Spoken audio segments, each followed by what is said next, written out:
Hudson Valley Adventure. We're going over the Hudson River. So we are going to Vassar College to see a lecture about the art and where the wild things are. Turn right. Yeah, beautiful college. Well, beautiful campus. I cannot, it's fucking amazing. No wonder people were so affected by going to school here. Yeah, definitely. Like, you read about this, a lot of women feel like really empowered after going to Vassar. Yeah. And to see the campus, even just to see the campus, I go, oh yeah, this the is campus why. is so beautiful. Like Yeah. we just went to a lecture hall, and like the windows, like so ornate and so pretty and well taken care of too. And yeah, so that was really fun. My favorite part of the lecture was when he was talking about using the word thing as like this. Mm-hmm. So it's like when the idea that I hold very closely and I've developed over the years is that when you're writing a book, you are playing a little flirtatious game with your reader, and when you say some things and you leave some things purposefully blank or unknown, that is when the whole world that has, and like the life that your reader has lived, like every single different reader that you may have, they're gonna fill it in with whatever is good for them. So I didn't know this, but Where the Wild Things Are was called Where the Wild Horses Are first, and then he changed it to Where the Wild Things Are. Yeah, I had understood that it was literally a first draft, but it's different from that. He had written a different book, Where the Wild Horses Are. Yeah. That was only illustrations.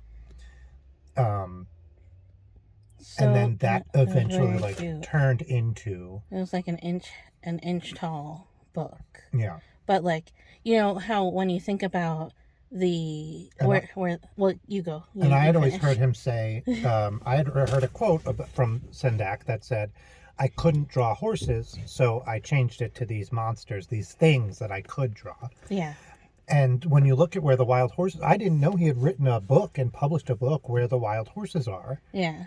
And when you see those, they're beautiful. They're so good. And so it's like, oh, he could draw horses.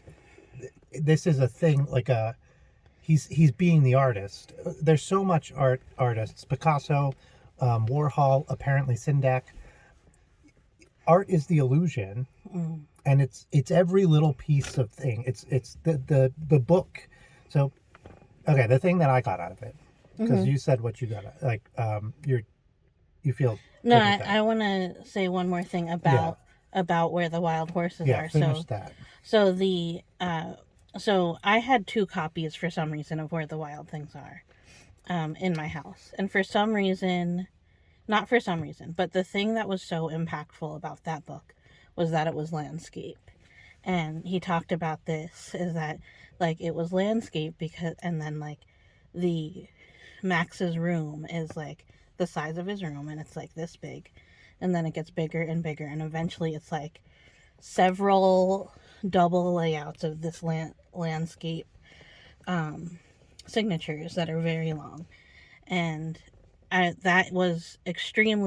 that's why I loved looking at that book, is because it had that really big, and it talks about how, like, even when you're stuck in your room, the imagination that you have is endless, and that's what you felt even by just picking up the book that was landscape like that.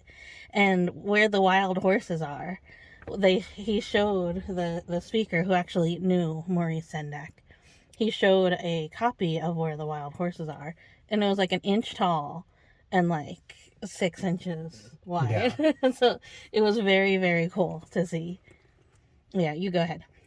So something that I took out of this, which is something that I already believed. So the thing I said earlier about it being just good art, and then like it's not just for kids. Kids' books aren't kids' books. They're pieces of art that we sell to kids that appeal to children and their parents. So that's something I like knew theoretically. If I had sat down and you had asked me about it, that's what I would have said, but I didn't know in my heart. So to hear that and have that reinforced was really important for me. But the thing that I would have told you every day of the week, and I was really happy to hear that this was Sendak's beliefs as well, is it's the finished product that matters. So many people think there's that you have to create art in a specific way, and that's not true. It's just what ends up being at the end. So I illustrate from photos that I take all the time, and I have gotten a lot of judgment over the years from artists, especially when I was younger, but still from artists who say things like, "Well, then it's not a real. Oh, I thought you really illustrated that," or stuff like that. And like some of Sendak's famous illustrations are from photos that he took, right? And then Oh yeah, I loved that. So he I had this picture of his dog that was for Higgledy Piggledy Pop. yeah, that he drew, but he posed his dog and took a photograph. Yeah, and that's exactly what I do, is I Yeah. pose things and take photographs in order to then make the piece of art. Like, I take that photo knowing that I am in that moment constructing the final piece of art. So like it's insane to but then he also does different layers and different things, and like constructs it in pieces. He'll construct a final piece in different layered pieces that only come together at the printing stage. That's what I do. I come from printing, so that's like exactly how I learned to how I'm self-taught, how I taught myself to do this. And I've always thought, it's you, when you take classes, when you read about other people's processes, you never hear about this. It's rather uncommon, or maybe the only person I've ever heard do it besides me is Sendak. And I bet you other people do it, but don't talk about it because Right. it's like there's a stigma. Yeah, and I mean nowadays the printing process, you can combine these and construct them digitally before it ever gets sent to the press. But like he was building these things he was building them, right? He was constructing them, and they're still art, right? Like the idea was they are going to be printed 1 million copies, but it's still art. Like, I don't know. It's all about the illusion, right? It's all about the final product. A lot of people get bogged down in like having this romanticized idea about the creation of art and having somehow the creation process be important to the value of the final piece. And as long as you're not doing anything immoral, as long as you're not stealing, as long as you're not hurting anybody, the creation process, that's your private, personal process. No, it doesn't matter. As long as you're proud of it. The creation process, then it's the final product that matters. Yeah. So while I was watching the speaker, and I promise I'll put his name up. I just don't know what it is right now. Jonathan Weissman? No. Yeah, we'll put his name up. But excellent lecture. Great visuals. I loved it. While I was hearing his words, I was thinking this, because I know that Kris feels imposter syndrome sometimes, like we all do. He feels like a dilettante because he's like, I want to try this, I want to try that. But just hearing, like, in my mind, in a lot of our hearts, one of the most successful,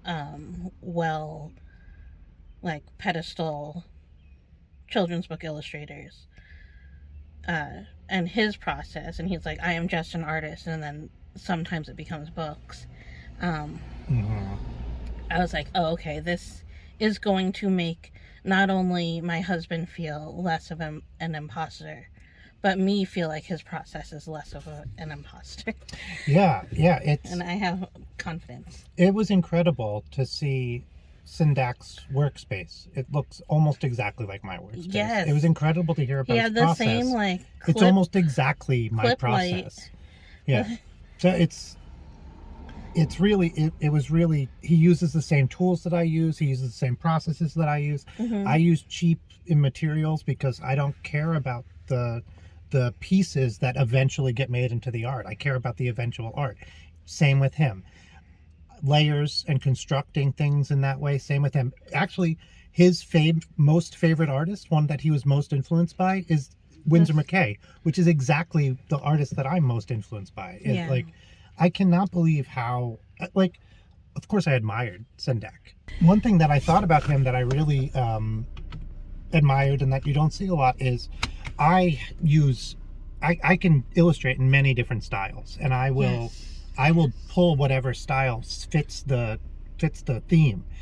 And for a long time I thought that was like a failure on my part, which is like whatever, because it kind of feels like then I'm mimicking everything instead of developing my own style. Yeah, that's the dilettante fear, the fear of being a dilettante. Yeah, but it's the same with Sendak. And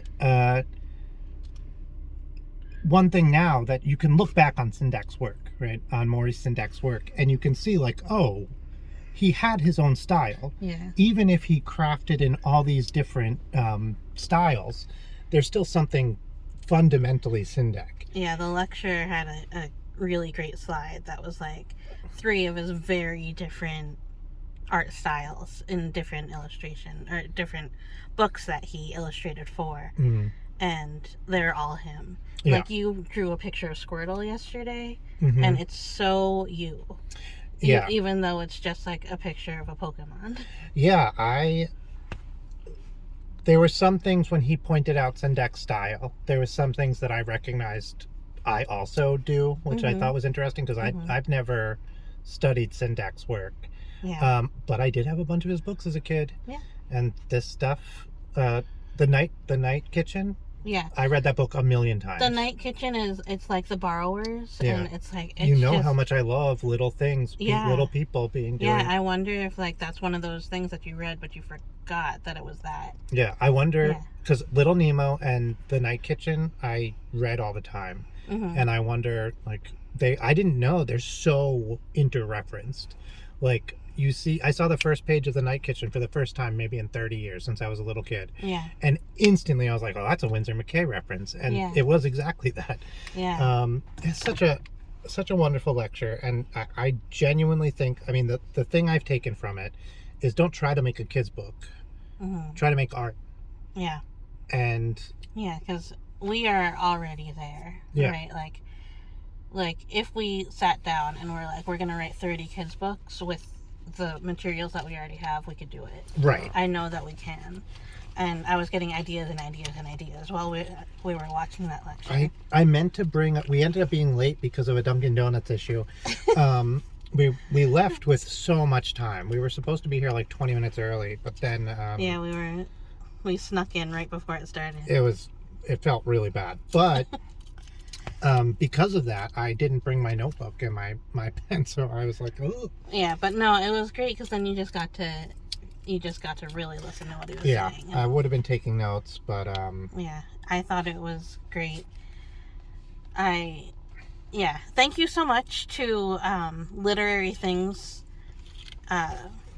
Like, I don't know whoever sends that email blast out, but right. That's where I learned about this. This was exactly what we needed to kind of give us a little boost.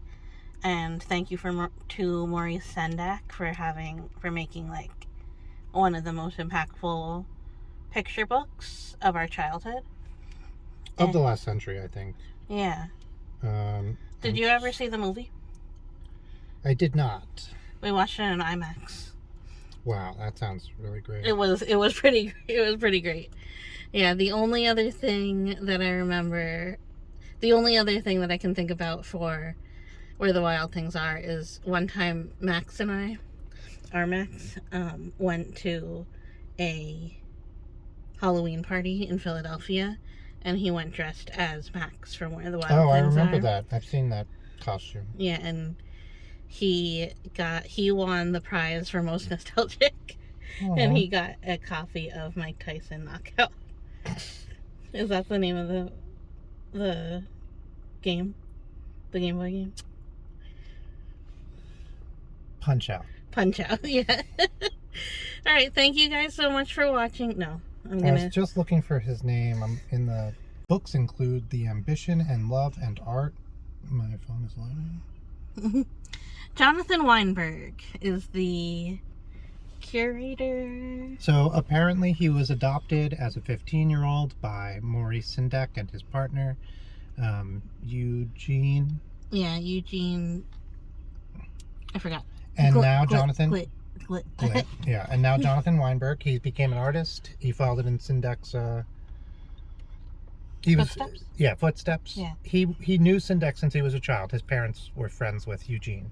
Yeah. And but now he has become the curator of the Maurice Sendak Foundation, and he's written books on Sendak and other and queer culture in the United States and art and the art along the waterfront in New York City. Here's Art After Stonewall. So check him out. He's a great speaker. I bet you his books are awesome. I'm definitely gonna take some out from the library. You know when you can tell just a really good soul? Yeah. Like someone asks kind of a really strange question, and he's like, "I'm gonna help you break this down and see what you're really trying to say." I love that because the guy was like, he asked a question that just felt wrong, just no. Yeah, and he was like, "I'm gonna make this right for everybody right now." Yeah, because it was almost like, "Hi, I missed the entire point of the lecture." Right. So what do you say about that? And he was like, "Why don't you explain to me what you're trying to say?" Yeah. So that I can explain to you that it's not true. And I loved that. We stayed extra just for that. Yeah. So, yeah. Thank you, Vassar, and we will be back. Thank you, Vassar. We will be back the next time you have something like this, or a dance recital, or something. And I'm gonna try to audit some classes. Woohoo! Have we've done this in the store or no? Not this bridge. Not this bridge, yeah. That's beautiful. I wonder when it was built. Maybe Kris of the future will tell us. Kris of the future is let me down. That's not fair. That was Kris of the past. that was Kris of the future of the past. This is beautiful steelwork. I love this kind of. Oh, Dutchess County. I love this kind of 50s, 60s steelwork. We crossed counties. We did. Look at us. We prefer Ulster County. Yeah, good thing I didn't call it Ulster County Adventures. You can lie at me. Yeah. It's a river look. Great. That's great. I showed. Yeah, I'll look at the videos. I haven't tried it.